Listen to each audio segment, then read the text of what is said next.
ناظرین السلام علیکم ورحمۃ اللہ وبرکاتہ۔ ڈکن میڈیا کے اردو خبرنامے میں آپ تمام کا استقبال ہے۔ میں ہوں اسماعیل ریحان، پیش خدمت ہے سرخیاں۔ یونین بجٹ 2025 کے لیے جماعت اسلامی ہند کا مرکزی حکومت کو 16 نکاتی مشورہ۔ مرکز جماعت اسلامی ہند کے مرکزی دفتر میں ماہانہ پریس کانفرنس۔ سال 2025 کو فرقہ وارانہ ہم آہنگی اور مضبوط باہمی تعلقات کا سال بنانے کی اپیل۔ اسرائیل کا شام اور لبنان پر حملہ، دفاعی فیکٹریوں اور تحقیقی مراکز کو نشانہ بنایا۔ سڈنی ٹیسٹ میں بھی ٹیم انڈیا کی بیٹنگ ہوئی ناکام، پہلی اننگز میں پوری ٹیم محض 185 رنز پر آل آؤٹ۔ اور اب پیش ہے خبریں تفصیل سے۔ ملک میں بڑھتی مہنگائی، بے روزگاری اور اقتصادی بحران کے سنگین اثرات نے عوام کو شدید مشکلات میں مبتلا کر دیا ہے۔ اس بحران کے تناظر میں جماعت اسلامی ہند نے 2025-26 کے مرکزی بجٹ کے لیے 16 اہم تجاویز پیش کی ہیں، جن کا مقصد ملک کی اقتصادی صورتحال میں بہتری لانا اور عوام کے معیار زندگی کو بہتر بنانا ہے۔ جماعت اسلامی ہند نے مرکزی حکومت سے مطالبہ کیا ہے کہ وہ بے روزگاری، معاشی عدم مساوات اور پسماندہ طبقات کے مسائل پر توجہ دے کر بجٹ میں بنیادی تبدیلیاں کرے۔ سید سعادت اللہ حسینی نے اس بات پر زور دیا کہ ملک کی اقتصادی پالیسیوں کو سپلائی سائیڈ حکمت عملی سے ڈیمانڈ سائیڈ حکمت عملی کی طرف موڑنا چاہیے تاکہ عوام کی قوت خرید میں اضافہ ہو سکے اور فلاحی پروگراموں کی توسیع ہو سکے۔ انہوں نے خاص طور پر منریگا کے بجٹ میں اضافہ، شہری بے روزگاری کے لیے منریگا جیسے پروگراموں کا آغاز، قابل تجدید توانائی اور زرعی شعبے کو فروغ دینے کے لیے دیہی روزگار مراکز قائم کرنے کی تجویز دی۔ مزید برآں انہوں نے صحت اور تعلیم کے لیے جی ڈی پی کا ایک بڑا حصہ مختص کرنے، اقلیتی طبقات اور ایس ٹی ایس سی برادریوں کے لیے اسکالرشپس بحال کرنے اور زرعی شعبے کے لیے قرض سے راحت اور ایم ایس پی کی ضمانت دینے کی سفارش کی۔ نائب امیر جماعت پروفیسر سلیم انجینئر نے اس بات پر زور دیا کہ 2025 کو فرقہ وارانہ ہم آہنگی، باہمی اعتماد اور افہام و تفہیم کا سال بنانا ضروری ہے۔ انہوں نے کہا کہ ملک میں مذہبی اور ثقافتی تنوع کو اپنانا اور فرقہ وارانہ ہم آہنگی کو فروغ دینا وقت کی اہم ضرورت ہے۔ انہوں نے یہ بھی کہا کہ مفاد پرست عناصر جو فرقہ وارانہ تنازعات پیدا کرتے ہیں، ان کی سرگرمیوں پر قابو پانے کی ضرورت ہے تاکہ معاشرتی ہم آہنگی کو مستحکم کیا جا سکے۔ ملک معتصم خان نے سنبھل میں مسلمانوں کے خلاف بیجا کارروائیوں اور بے بنیاد مقدمات پر گہری تشویش کا اظہار کیا۔ انہوں نے کہا کہ ریاستی حکومت کو فوری طور پر ان منفی کارروائیوں کا خاتمہ کرنا چاہیے اور متاثرہ خاندانوں کو انصاف فراہم کرنا چاہیے۔ جماعت اسلامی ہند نے اتر پردیش حکومت سے مطالبہ کیا کہ وہ قانون کی حکمرانی کو یقینی بنائے اور اقلیتی برادری کے خلاف منظم ہراسانی کو بلند کرے۔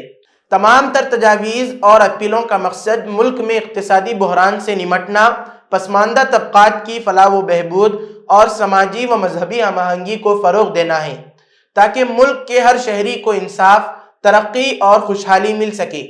جماعت اسلامی ہند کا یقین ہے کہ ان اقدامات کے ذریعے ملک میں معاشی استحکام، انصاف اور برابری کو فروغ دیا جا سکتا ہے، جو کہ ایک مضبوط اور کامیاب معاشرے کی بنیاد ہے۔ اسرائیلی جنگی طیاروں نے شام اور لبنان میں متعدد مقامات پر حملے کیے، جن میں دفاعی فیکٹریوں اور سائنسی تحقیقی مراکز کو نشانہ بنایا گیا۔ ان حملوں میں جانی نقصان کی فوری طور پر کوئی اطلاع نہیں ملی، تاہم دونوں ممالک میں اس صورتحال نے ایک نئی تشویش پیدا کر دی ہے۔ شام کے جنوبی صوبے حلب میں اسرائیلی جنگی طیاروں نے 2 جنوری کی رات کو سلسلہ وار حملے کیے، جن کا مقصد دفاعی فیکٹریوں اور ایک سائنسی تحقیقی مرکز کو نقصان پہنچانا تھا۔ مقامی میڈیا اور سیرین ہیومن رائٹس آبزرویٹری نے ان حملوں کی تصدیق کی۔ شام کے مقامی خبر رساں ادارے الوطن آن لائن کے مطابق اسرائیلی جنگی طیاروں نے حلب کے شہر السفیرہ میں واقع دفاعی تنصیبات پر بمباری کی، جس کے نتیجے میں متعدد دھماکے ہوئے۔ رپورٹ میں یہ بھی بتایا گیا کہ اس حملے میں ایک سائنسی تحقیقی مرکز کو بھی نشانہ بنایا گیا۔ اتر پردیش کے سنبھل ضلع میں واقع شاہی جامع مسجد معاملے میں سروے رپورٹ جمعرات کو عدالت کے مقرر کردہ ایڈوکیٹ کمشنر رمیش سنگھ راگھو نے عدالت میں پیش کی۔ تقریباً 45 صفحات پر مبنی سروے رپورٹ سول جج سینئر ڈویژن کی عدالت میں پیش کی گئی ہے۔ یہ رپورٹ سپریم کورٹ کے حکم کے مطابق سیل بند لفافے میں پیش کی گئی ہے۔ ایڈوکیٹ کمشنر راگھو نے صحافیوں کو بتایا کہ یہ سروے ضلع عدالت کی ہدایت پر کیا گیا ہے۔ انہوں نے پولیس انتظامیہ کی ٹیم کے ساتھ 19 نومبر کو شاہی جامع مسجد میں پہلا سروے کیا۔ رات کے وقت اور بھیڑ کی وجہ سے سیکیورٹی وجوہات کی وجہ سے سروے کا کام اس دن درمیان میں ملتوی کر دیا گیا تھا۔ اس کے بعد دوسرا سروے 24 نومبر کو کیا گیا۔ سروے کے دوران موقع سے ملنے والی تصاویر، ویڈیوز اور حقائق کے ساتھ تیار رپورٹ آج سول جج سینئر ڈویژن کی عدالت میں سیل بند لفافے میں پیش کی گئی۔ ہم نے سروے رپورٹ سپریم کورٹ کے حکم پر سیل بند لفافے میں پیش کی ہے۔ 24 نومبر کو سنبھل کی شاہی جامع مسجد میں سروے کے دوران ہوئے تشدد میں سماجوادی پارٹی کے رکن پارلیمنٹ ضیاء الرحمان برق کو بڑا جھٹکا لگا ہے۔ الہ آباد ہائی کورٹ نے رکن اسمبلی ضیاء الرحمان برق کے خلاف درج FIR کو منسوخ کرنے کا مطالبہ مسترد کر دیا ہے۔ ہائی کورٹ نے کہا کہ اس معاملے میں FIR کو منسوخ نہیں کیا جائے گا اور پولیس کی تفتیش جاری رہے گی۔ تاہم عدالت نے پولیس کو حکم دیا ہے کہ MP برق کو فی الحال گرفتار نہ کیا جائے۔ الہ آباد ہائی کورٹ نے یہ بھی کہا ہے کہ اس معاملے میں سپریم کورٹ کے پرانے حکم کو نافذ کیا جائے گا۔ عدالت نے کہا کہ MP برق کے خلاف جن دفعات کے تحت FIR درج کی گئی ہے ان میں 7 سال سے کم کی سزا ہے۔ پولیس MP برق کو نوٹس جاری کر سکتی ہے اور پوچھ گچھ کے لیے بلا سکتی ہے۔ اس دوران سنبھل کے MP کو پولیس کی تحقیقات میں تعاون کرنا ہوگا۔ سپریم کورٹ نے کسان رہنما جگجیت سنگھ ڈلیوال کی نئی درخواست پر مرکز کو جواب دینے کا حکم دیا ہے، جس میں فریادی نے حکومت سے فصلوں کے لیے کم از کم امدادی قیمت یعنی MSP کی قانونی گارنٹی سمیت دیگر مطالبات کو تسلیم کرنے کی اپیل کی ہے۔ جسٹس سوریا کانت اور جسٹس اجول بھوئیاں کی بینچ نے مرکز سے کہا کہ وہ کسانوں کے جائز مطالبات پر غور کرنے کا بیان کیوں نہیں دے سکتا۔ عدالت نے اٹارنی جنرل تشار مہتا سے پوچھا، کیا مرکز کسانوں کی شکایات پر بات چیت کے لیے تیار ہے؟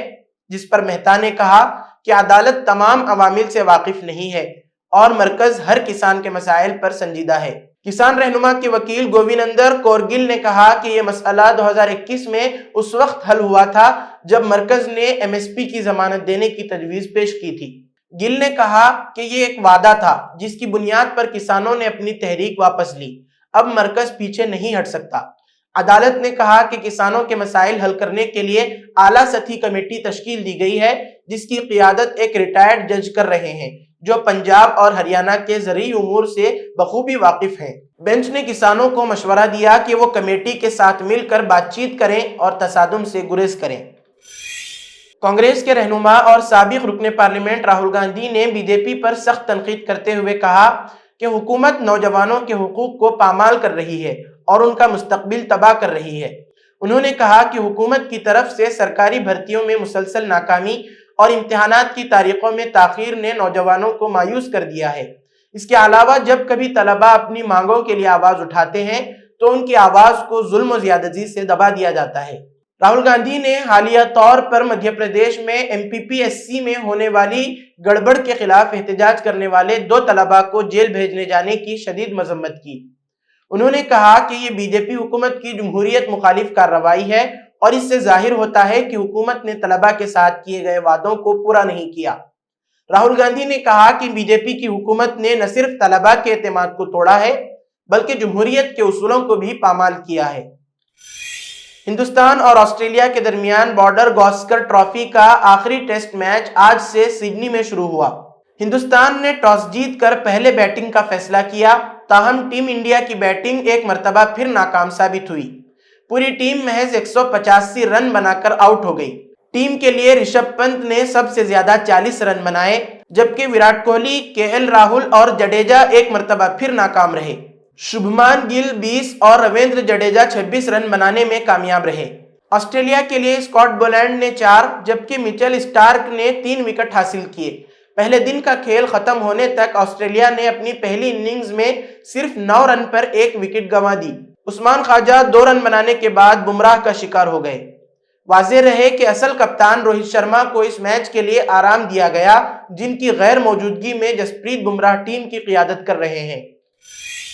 اسی کے ساتھ آج کی خبروں کا اختتام ہوتا ہے۔ کل پھر ہوگی ملاقات نئی خبروں کے ساتھ۔ دیجیے اجازت، اللہ حافظ۔